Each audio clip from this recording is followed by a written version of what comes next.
Her Highness, Jessica Marshall went forth in search of her family. Lost in the chaos, she made a deal with a white raven.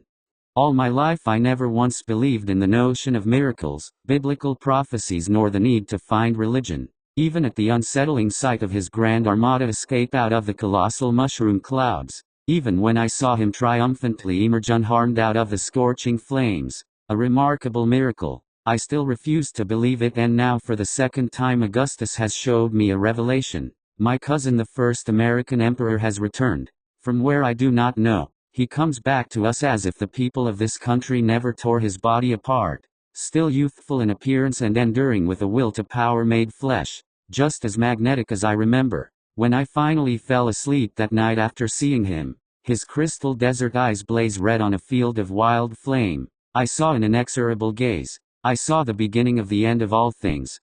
During the early hours just before the entire world would learn of his return and before the sun rose, I had a moment of hope. My experience of returning to his palace was a hallucination.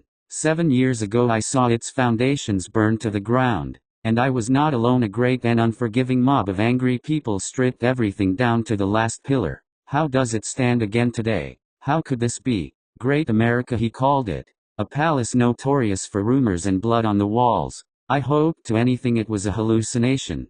Yet I suddenly realized this was the remote world shown to me by the raven. Back when I wandered America to find my son, my feet lay submerged in desert sand. I wore these uncomfortable wool robes, clothing I could only imagine a Catholic monk would wear. But to my surprise I could then glimpse into the far future. The ground below me began to shift and sink wildly as a great whirlpool of sand collapsed beneath me. So I did not have time to observe, but I envisioned enough. To be clear, it will not be by his divine word to command but my own. My moral code to hold on to life will be twisted. He will use me to cast below corpses beneath an all-consuming fire pit. Because he knows I will do anything to defend my people from total annihilation. He will use that famous charm of his on me to think of the many instead of the few. Like the day I hailed him my emperor, I wanted to believe in his promised American future. We all did. Daniel, forgive me, be at peace. General Armstrong, Dylan, Hallie, my God, Hallie, my friend, be at peace. So many are gone now. President Matthew, and 250 million souls snuffed out in an instant. Because I did not act when Dylan and Daniel warned me about his madness. I chose to abandon the Constitution for my family's survival. America has profoundly changed because of my choice. I have destroyed democracy and continued as global empire. I swear on my life I will not choose one or the other again. Yet my fear will not leave me alone, for he can still with one hand hold my family hostage and the other America, Europe, and Asia, persuading me with charismatic speech, asking which of these shall I sacrifice, toss aside for the many. Caleb will be the last to suffer from that terrible nightmare. I promised him no one will ever again suffer. I forever closed that hell, and I promised the world it will never happen again.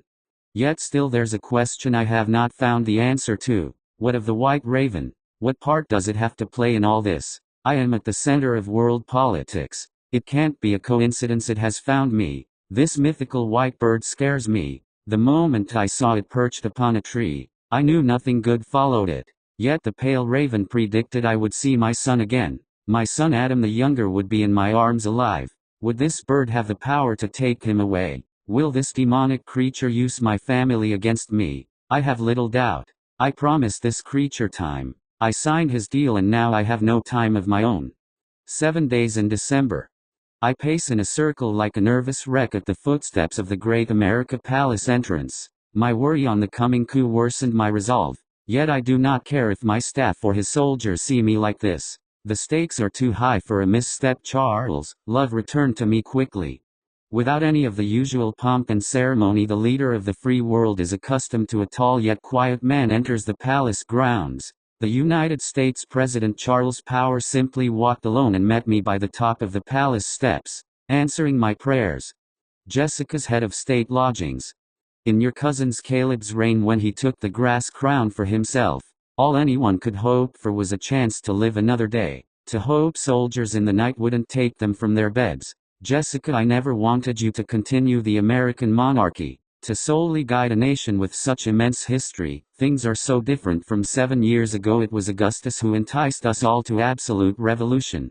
This was supposedly his destiny, out of chaos into order. Yet when your time came on that beautiful day, I saw you for the first time. Your Imperial Majesty broke the grass crown in half outside the remains of the White House. You did what no other could in the world. Yet your green eyes told me a different story than Augustus ever did. You are a selfless mother and a great judge of character, a proven leader in the face of tyranny, the people's protector. You have the unshakable will. Hell, you even saved hundreds if not thousands escaped the black buses. Complete strangers you didn't even know. You knew what was at stake if you did not act immediately to save lives. But, today as the American Empress I knew you felt something else was coming on the day of your coronation. With the Catholic prayers said and the state orb and staff rewarded to you, and you began to finish your oath. Now it wasn't noticeable to all in that hall, but I noticed its meaning. You changed the oath by adding a line I didn't read in the original. I will fight to my dying breath for the soul of all humanity no matter the pain or suffering. But you never said a word why you changed it. I never asked before because I didn't believe it was necessary until now. But it stood out to me. Nothing in your planning gave hint of the danger. You spent your time on policy and for what? Endless bureaucratic meetings and economic debates, needless talk of military budget cuts. Nothing to protect your people from a real demon. The question begs, why? To everything there is a time, and my time has come. The White Raven warned me years ago. Charles looked at me with confusion. He turns to take a seat on his side of the bed. Yet my answer made no sense to him. A talking raven that led me back to my son. It sounds crazy even to me. Ravens can talk, but that's specific language it's using. I don't know how this will all end. This is unbelievable, Jessica. The soldiers are hailing him the ruler of the world. I have no authority, Charles. He has absolute power. His anger towards me cools. Your Majesty, after meeting him again after so long thinking he was dead, I do not recognize this Augustus. He reminds me of something beyond natural, something illusory, a force I remember during my campaigns in Somalia. Perhaps I may know what follows you. Weeks into my service with Augustus my legion came under fire and I lost half of my men. I nearly lost my life when in the thick of battle I saw a beautiful bird, a white bird. It could talk in full sentences as well. It had this extraordinary bright aura, but I must have been dehydrated or scared. I could have been a desert hallucination. The Somali heat can be unbearable. Yet when I was with Augustus just now, I felt the same presence I did back in Africa. And you say a raven with white feathers spoke to you, told you its time will come soon. Yes, what did it tell you? We're we both doomed? It said to me, honored soldier, does might equal right? What did you say back? Nothing. I had to fight for my life. I didn't even remember the bird until my legions made it to Fort Hood. I never saw the bird again. I sat back in bed with Charles. Our long silence said it all. So I told him what I knew. There could be a pact between a fallen angel and my family. Something Tristan let out or made a deal to gain absolute power. But what did it want in return? Having read Tristan's diaries before the world powers bombed the original library back in 2047, there seems to be no clear answer from his notes. So far the White Raven has only helped me save my son. Was that done to trick me? To giving up something I had no idea I could give away? My birthright? What did Tristan promise it? And what of Charles? What did it want with him? Did it show him the future? Did Augustus make a deal with the White Raven too? Augustus gazed the other way to war, too busy conquering Asia. As tens of millions of terrified people were sent to the death camp, I believed in this man's dream, to make the world make sense again. Charles, we both saw the documents, the signatures. Famke and Augustus sent them all to annihilation. We all knew what a monster she was. We just overlooked the biggest monster because we believed in him. I loved him, he said. We were both clearly uncomfortable with the nostalgia for our past leader, a best friend and a cousin unveiled to be a mass murderer. It was still unthinkable to us. We could not resist the evocation of all that Augustus had meant to us. For me, I still haven't come to terms with the amount of torture Hallie went through before she died. I rose up off the bed to pace around the fireplace. The conversation left a bitter taste in our mouths, and our voices cracked when we talked about the past. Until I said, he was just another warmonger. I finally stepped away from the base of the flames, and gave thought to what kind of world we now lived in. where miracles, demonic demons, winged angels and even a god existed. For a long time Charles sat stunned, unable to utter a word. I saw a profound sense of grief on his face. "Did we ever find his body?" he said to me. Again another miracle. By what they found amongst the ruins of New York City, the doctors said his remains were violently pulled apart. They found his right hand, a leg and his head. It was almost unrecognizable. The full body couldn't be recovered. "What do we do, Your Majesty?" "Nothing. He controls the guards. All 10,000 of them. Not loyal to me. Those are his soldiers. His men he bled with and shared glorious victories with. He conquered the world, not me. Who am I compared against all that might and history? Charles, you must speak with the commanders. You are just as great of a leader as Augustus. You can turn them to our side. If not, well, I can already see the papers on my desk. Who do you think will be signing the death warrants?" "I will." I fell over and Charles immediately caught me by the waist. "His schedule says he will be in the Grand Throne Room tonight. All the leaders of Asia and Europe will be in attendance to mark the ceremony to crown him with his new title. I've been invited to give the keynote speech." He already has a schedule. Talk about seizing control. Feeling my strength return, I centered myself. I let my energy relax within me and paused to think on what to do next. "We can strike him for all to witness his mortality." Charles came out and said what was clear from the start. "But I had everything to lose. That's suicide. What about my son? If we do this, we condemn him to die. And are you sure he can die a second time? You said it yourself, he's not Augustus, and if he's not my cousin, who is he? A real demon out of the Bible. Whoever he is, he will have to die tonight. Leave it any longer and the rest of the nation, the world, your son will be sent to the countryside. If it has to be done, I will do it. All I ask for is you must live on. If I fail, protect my son Charles, he's only a boy. Your family always comes first for you, Your Majesty. But what if it's your family that needs you? Could they live without you? And being their strength, you are as every bit as charismatic as he was, Jessica. Use it. If the world is to end tonight, let him die first. I do not go to my death willing. I go because I must. If not me, then who? How could I put another person through this? How selfish of me. No. Well, I hope Your Majesty has been taking her gun lesson seriously. Well, find out tonight, my love. I'll use whatever I can to stop this darkness. For the Constitution and the people of America, Your Majesty. For humanity. Great America Palace, Banquet Hall. He was a tall man with weak shoulders, wide black eyes, and a pale long face. His name was Lin Chuan and he was the ambassador to the President of China, who surprisingly couldn't attend the ceremony tonight. The President of China had a positive attitude about the return of the Divide Emperor. He spent 2 years repelling our American Navy out of the South Sea during the Fourth World War, and managed to force 2 stalemates over 2 continents. Will Greater China recognize the Emperor's title? We will certainly want to see what terms your sovereign has in mind. Maybe it will be more favorable than the last negotiations some 9 years ago. Tell His Excellency I never forgot his support with my crowning. The President will always look upon his friends in the States with favor. He understands things work differently here now. Your Majesty, a Chinese philosopher Lao Tzu once said, "The journey of 1,000 miles begins with 1 step." Thank you, Ambassador. I hope you will enjoy your stay with us at the palace. When the time arrives, don't miss, he said to me and smiled. He walked away as if he were just passing me along a hallway. The crowds of dignitaries, ambassadors, presidents, kings and prime ministers buzzed the banquet hall. I didn't feel the need to entertain these men and women. They all looked at me with anticipation and certainty, an unspoken support of what must come next. There are so few guards around. I wonder for the first time if I could pray for a miracle and would a higher power listen?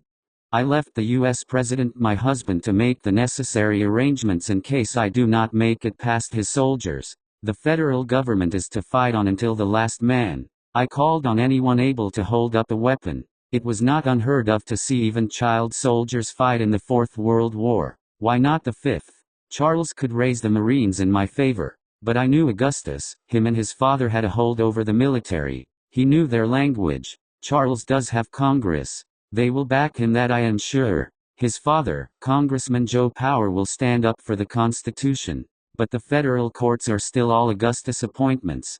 Thanks appointments, I mean. I swear that girl wasn't human. The courts have been loyal, but how will they vote when their divine emperor a brutal dictator? Worse than anything I imaged Jane capable of being commands they vote in his favor?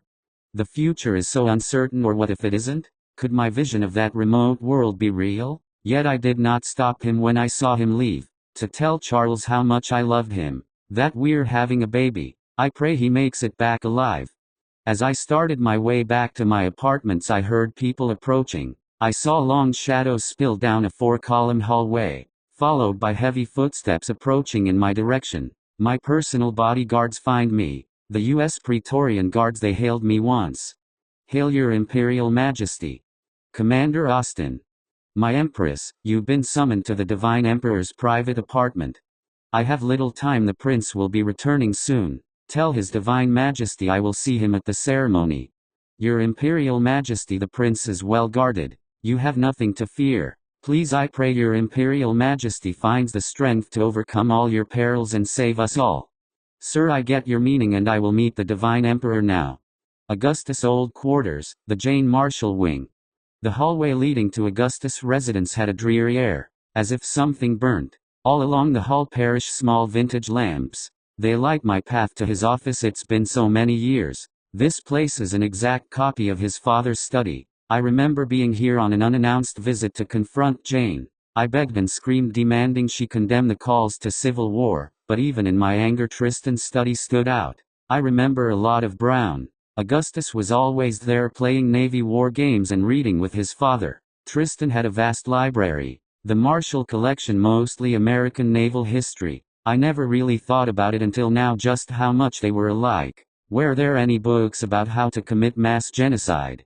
His gilded door is opened slightly, letting go a peak of light from a few candle flames. I enter knowing he had been expecting me. He sat on a wooden throne, carved out of some black oak. His clothing confuses me. I had never seen Augustus in a dark suit. A black slick shine with a red tie and black wingtip shoes. He cut an infallible picture. In this moment I only felt the need to serve him, obey his every word. I felt it was the natural order of things. And an inner voice tells me he is the only way back home. This is the voice of Augustus. I can hear him in my head. Could this be voice of a god? His new title scares me. Ruler of the world. How do I deal with a madman? To kill my own cousin, one of my own family tonight. Majesty, welcome. What brings you to me? The ceremony is not for another few hours. But your Divine Majesty, you sent for me? Excuse me, I don't know what to call you. Majesty? Or my Lord? God? We have not had a moment to discuss the future. Indeed, however, you need not concern yourself with such formalities between monarchs. But I now remember why I sent for you. Well, dear cousin, what is your next adventure? Staying long? No, in 7 days I will be resettling my capital city beyond here to Palestine. I myself will live again in the city of Jerusalem, just until there is more living space. Perhaps one day I can bring you. For now you must govern on here, because there is a problem with the future, which is why I called you. It will be my honor, cousin. But what is the problem? I truly am at a loss. He seems human. I hear that strong voice at the end of each of his sentences, that added weight to signal his authority. His will to power in himself showed with all his small theatrical gestures and even in his speech vocals. What will he ask me to do? Does he see a plot against him? The thought makes me worry for the future of my son. If you will allow me, cousin, first, I know how close you were to Caleb. I am deeply sorry for your loss. He was not meant for the throne. Time seems to be the enemy of all rulers. Cousin, I have little time myself. My son will be leaving for his study soon. I must go. Please, what problem do you have? Prince Adam, the Empire's next American emperor. I admire your passion to protect our family's dynasty, cousin. Through you the Marshall dynasty will last 1,000 years. But to business, since time is not on our side. I was going to announce this mandate at the ceremony, but now is a good opportunity as any. On my desk you will find the names of the new criminals first to be relocated away from the master race within 7 days. Augustus, who are the master race? There's not enough living space here. I promised my people paradise, and these criminals have no place in the cities. The countryside will do them good. The open air will set them free. The countryside. No, please cousin, you can't. In that moment I fell towards him. The crash to the floor hurt my knees for a moment, but I ignored the pain. I felt completely helpless in front of him, and as if I was used to the sight, I witnessed bursting flames of swirling golden brown rays. They flow out of his pupils, only to tunnel back straight into his eyelids, and he spoke. Your Majesty is informed. As the sovereign, you will be faced with tough choices, yet you must make them. To preserve order, you may take the list with you and think it over with Charles your consort. However, come to me after the ceremony with your answer. I want to start building before the end of spring. Morning Star, is this really the price? With double the heat of flames dazzling out of his eyes, I saw the storms of a whirlwind of ash and black smoke. Twin infernos bent towards the center of his hollow pupils. I saw no hope, only despair, his wrath. I knew then all of humanity was coming to an end. The offices of the Imperial Prefect of the Guard. I walked out, I ran far, I picked up my son from his math lessons. I sent my loyal handmaiden to tell Charles to return at once. With all the Earth's satellites destroyed during the satellite wars, GPS, wireless phones, and computer connections ended. As a result, basic communication took a few decades back, leaving me with few options. I need someone I could trust to ease my anxiety. I need family. The captain of my guard, my brother Adam the Elder. His headquarters are found near what was once the Naval Harbor District in Washington, D.C. Now the once thriving town lay a city of desert 20th century buildings. The new compound loomed over the city like a black shadow, though its former evils have been abolished. The anxiety of such an intimidating institution eats at my confidence as my motorcade approaches. When? Yesterday. I am the commander of your guard. I'm sworn to keep you alive. I cannot do that if you do not tell me immediately about the dead rising in the Imperial Palace. However, this does confirm one thing, Your Majesty. What, Adam, what is it? What have you found? The death camp, it's in operation again, and it looks like it's been running this whole time in a new location. There are these trains. Where they come from I do not know. They are heavily used to transport mass amounts of people in a short period of time. But as soon as they pick up their cargo they just disappear. My spies have lost the tracks. I can't trust no one with this information. I have little to no paper trails. The question is, how did Imperial FEMA keep it from us? We have more spies than Europe and Asia combined. How did you find out about it? I uncovered documents signed by Emperor Caleb to reopen and refund the countryside. The old documents were being handled by a government employee about to toss Caleb's final orders in the trash, not thinking it had value. Thank God for my quick reaction. I've been keeping an almost constant eye on the state funds. During our cousin's reign, the budget for the death camp was estimated at $550 billion. And when you signed the Liberty Proclamation Act 7 years ago, all funding stopped. Yet in just this year trillions of dollars have gone missing from the treasury. With care and caution I found a secret budget that was signed by Caleb 8 days before Your Majesty took the throne. But that's not the end of it. This budget wasn't supposed to be allocated until this year. This document proves where the money is going. This money ran exclusively to Imperial FEMA. A black budget outside anyone's approval or knowledge, but it has Augustus seal, so no one questioned it. This is the only document that proves it. You want to know why you never have funding for infrastructure? The budget as of today reaches above $5 trillion. Augustus towards the end went insane. Yet Imperial FEMA answered to him alone, or did they? Why would they stop now if he's back? Caleb would never sign such a document. The demon made him sign it. I will be asked to do the same. That spirit gave me a black list. No, let me see it. Adam reads the Imperial FEMA containment list for criminals ordered to the countryside. I'm supposed to give him my signature by tonight. What am I to do without risking everyone? The countryside, a notorious death camp, built by Emperor Augustus, but really it was his beloved sister that made it all come to life.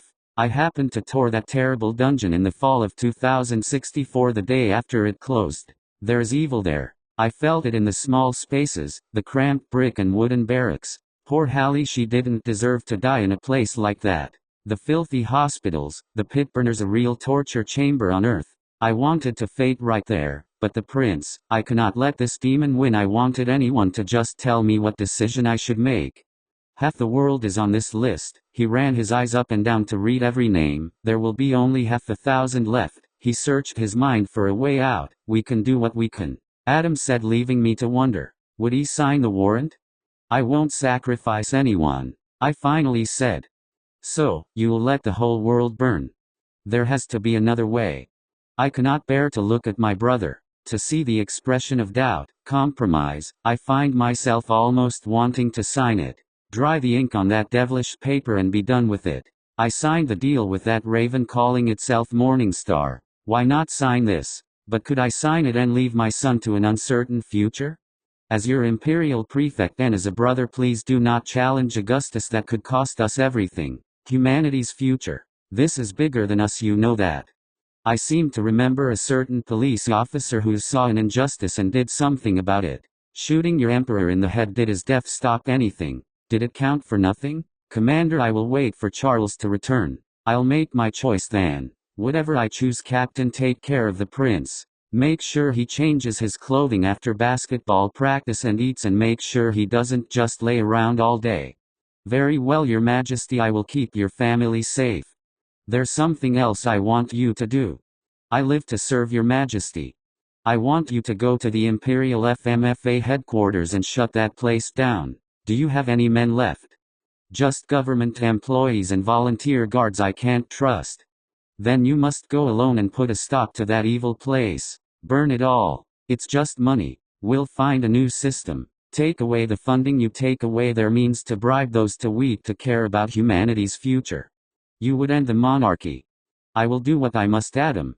I leave my brother to prepare for the coming palace coup. If we fall, I know he will teach his nephew how to rule well, better than I could ever hope to. 7:15 p.m. Great America, the Imperial Palace grounds.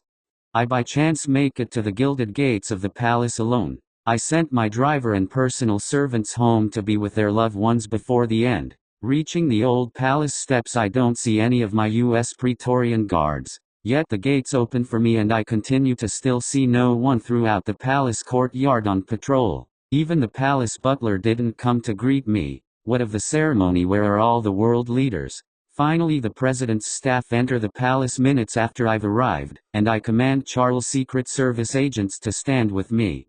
I embrace Charles on his return. My loyal servant tells me he didn't venture far knowing I would need him. I try to grip him tight, allowing time for his staff to get the hint and leave us. To my surprise, the ruler of the world greeted him just as we met. They embraced as old friends. I sent no signal of our meeting here. Did Adam fail me? Did Charles make a deal with the White Raven too? Would my staff betray me? There were no video cameras, flash photographers, or any reporters following behind the president's team. It took me and Charles a moment to realize this. Were they the first go to the countryside? Even the Praetorian guards were gone. The streets of the palace grounds are terrifyingly isolated. I've only been gone a few hours. When I had a chance to gaze up at the night sky as they embraced, the moon had a crimson shine over its surface with a field of dim starlight decorating the ocean sky around it, giving me a few goosebumps down my back. The two exchanged memories and walked into the rebuilt Capitol Palace, Great America.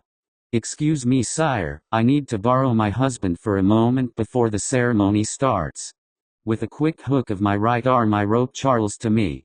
Pardon us, Your Divine Majesty, it would seem my sovereign needs her president. Yes, Charles and I must discuss my decision. A burning ring of flames brighten his eyes, then cools to reveal Augustus' famous golden brown pupils. Of course, cousin, I hope to see you both at the ceremony, the ruler of the world said, and allows us to be alone. Does he know I plan to kill him? Jessica's private quarters. I light my fireplace. I enjoy the cracking of wood to fire in December.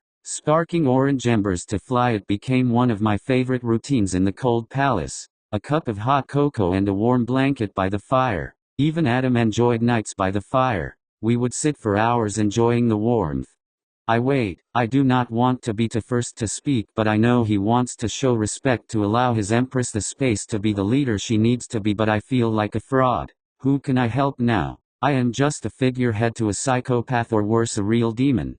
July 18th, 2 years ago, you came to me with a problem. I want you to walk through your decision in your mind with me. See what path led you to your answer. Use your experience to your advantage.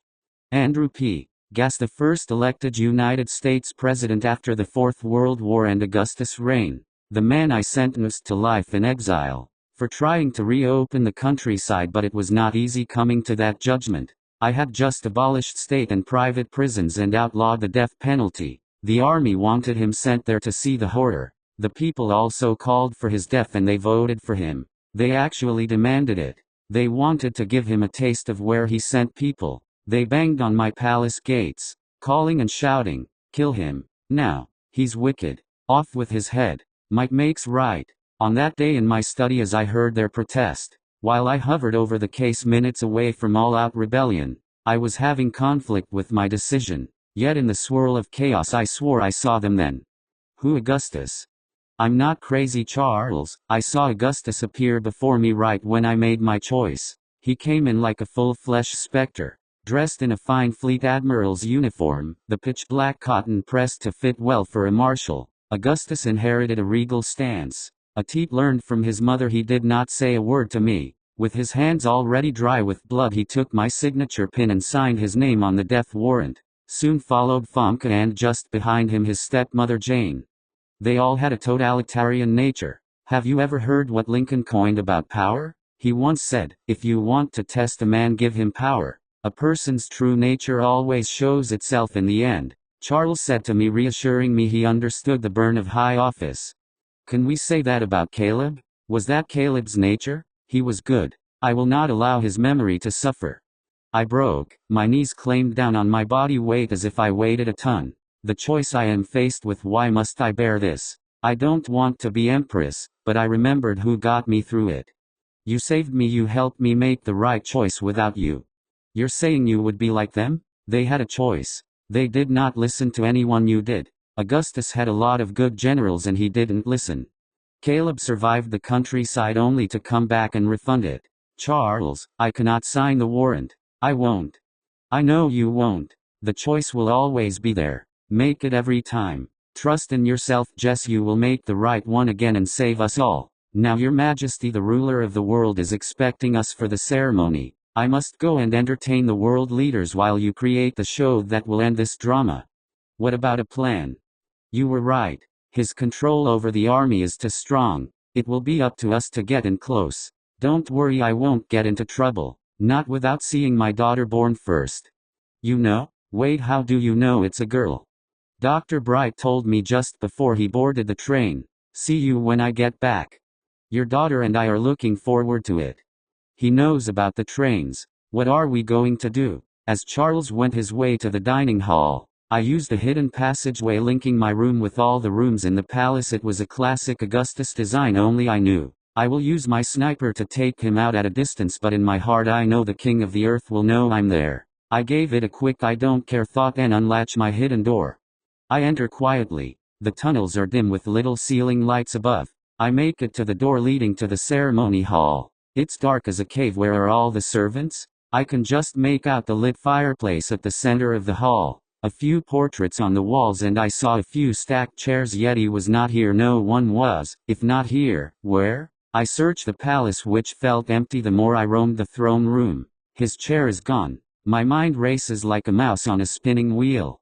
In the reconstruction of the new palace, I gave the order to remove the design of the royal hallway. In Famke Marshall's designs, 8 massive doors would lead down to the throne room. Now my imperial palace has one entrance, shorting the grandeur of the palace space. I made it more attainable to my people. This palace is that palace. It must have the same blueprint as the first palace. If I start from this entrance hall, the next few hidden doors will lead me to his throne room. I remember the 5th door reaches the imperial chapel, just past the divide statue of Famke Marshall. The final hall, named Center 1, which houses the nuclear weapons room, should still be there. I pray the bombs are not. And just as I thought, its halls are thankfully empty. I unlatch the 6th hidden door and I find myself saying the Lord's Prayer. Our Father, who art in heaven, hallowed be thy name, thy kingdom come, thy will be done on earth as it is in heaven. Give us this day our daily bread, and forgive us our trespasses as we forgive those who trespass against us, and lead us not into temptation, but deliver us from evil. As I finish, I make it to the last entrance door, applying some pressure with my hands. I am quickly swung into a large hall. The doors easily open for me. Not a shade of light splashed the ceiling or walls, nor half the length of the hall. I almost felt like I stood in the middle of a football stadium in the dark. But it wasn't so nearly pitch black that I could still make out the interior. A little further in I began to see beams of color peek out in the distance, like yellow rays of the sun as if it was midday. Not long before I reach it, I see tall iron gates thin as branches on a thin tree. I saw no gate lock, so I, with only the thoughts of raising a family with Charles, unlatch the gate door and enter the heart of a wonderful garden. In the Garden of the Morning Star, Chapter 2. Beautiful tall palm trees dominated nearly all my view, and my first thoughts of this place a garden completely faded. Below me different shades of soils laced the bottom of my shoes, and all types of colorful birds and unusual exotic monkeys began echoing throughout this massive indoor jungle. Or have I arrived in another dimension? Could this still all be within his palace? I am quickly stunned by the sheer size of this impossible indoor jungle, but what followed next nearly frightened me to death.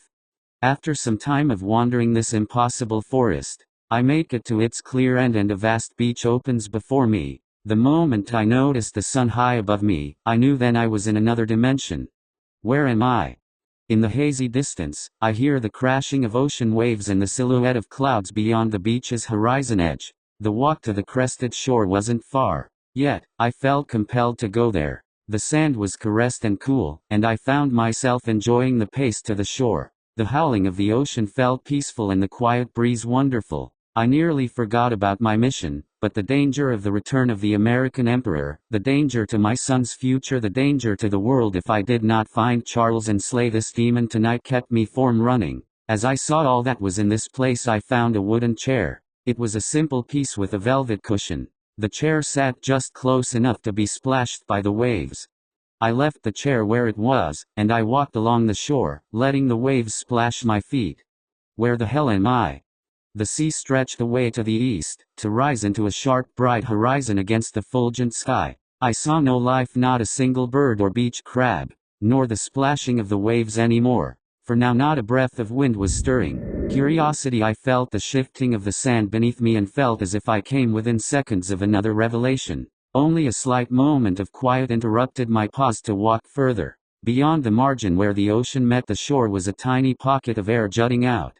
There was a sense of wonder in my mind, and I noticed that I was breathing very fast. The sensation reminded me of my last experience in the supernatural presence of the white raven, and from that I judged the moment a time of transition.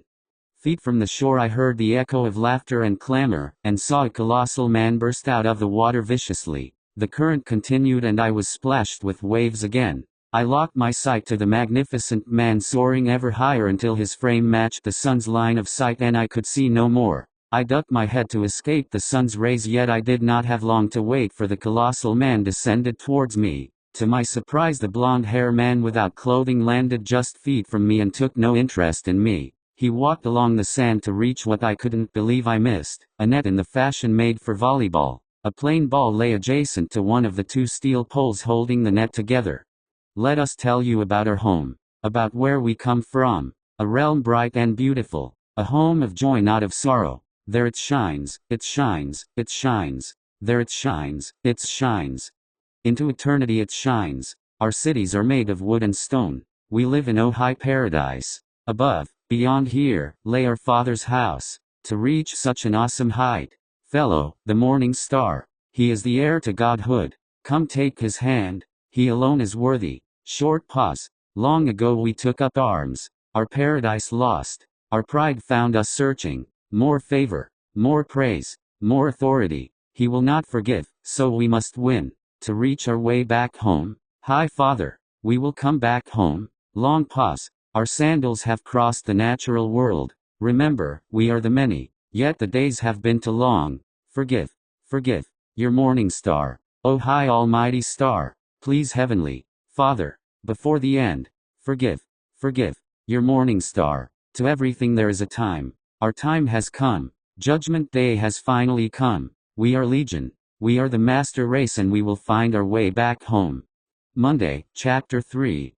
When it dawned on Jessica she was not going to destroy the fallen angel, she made a defining choice. She could not surrender to this demonic spirit. Unimaginable torture, hunger, and endless suffering awaited her and her family. Charles was nowhere to be found or likely dead, and with no clear way to save her country, she spared her unborn child the uncertainty of humanity's future. Taking the knife she brought with her to end the fallen angel's life, she used it instead to cut her throat open, hoping to spare herself more pain.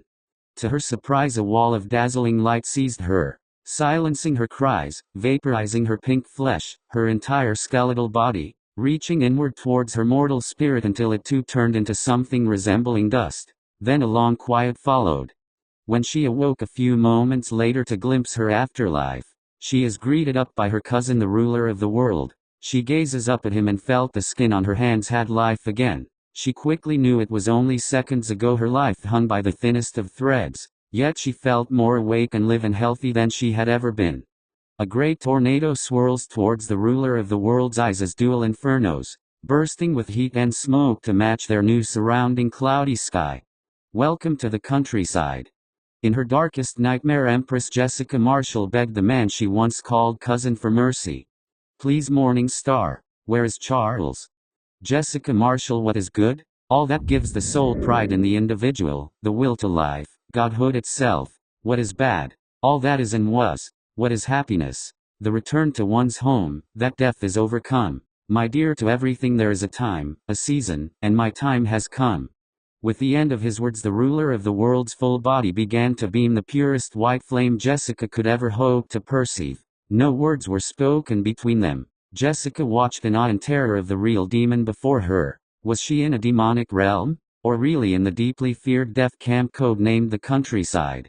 Jessica did still feel human emotions, fear and surprise, which started to overtake her. She is swept through by a magnetic pull, emulating out from this shadow before her. And as swift as the moment between them came and went, the ruler of the world fades out of sight.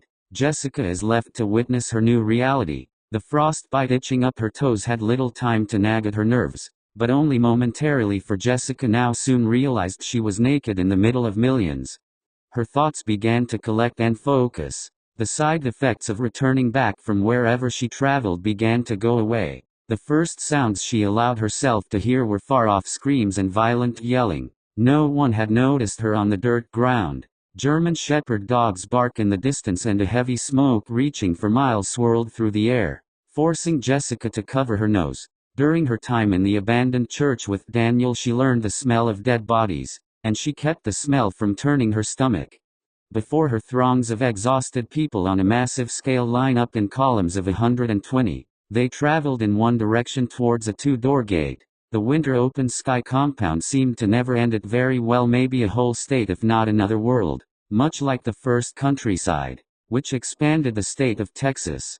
On one side, countless people made up of all races marched without clothing. They were all held together by steel chains on their necks, ankles, and wrist, with a long pole resting on their left shoulder. This connected 20 people together. It looked to be made of steel and wood. On the right side she saw the same rows of columns. Yet the people were still dressed and were not chained together. They still had their belongings. They walked into a gated block compound away from the naked, which were being shoved into what looked like a rusted old farmhouse made of steel. Black dust surrounds the massive complex.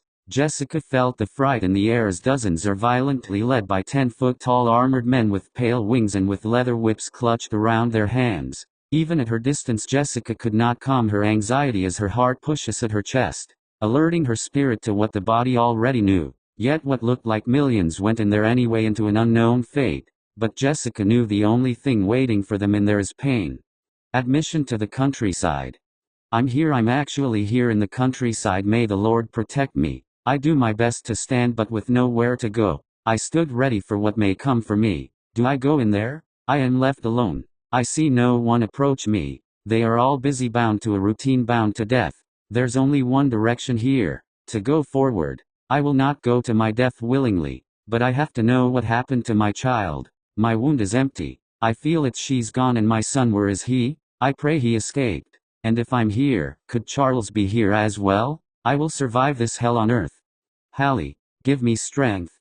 I started my approach to the black gates. I stuck out like a sore thumb, but no one took notice of me, not the millions heading in the same direction. Not one turned their head, not one gazed their eyes upon me, not one begged me for help. I felt a chill on my back when I heard the sound of crackling whips. The frightening bark of guard dogs froze my pace, and for the first time, the chilling winter wind, Her Highness,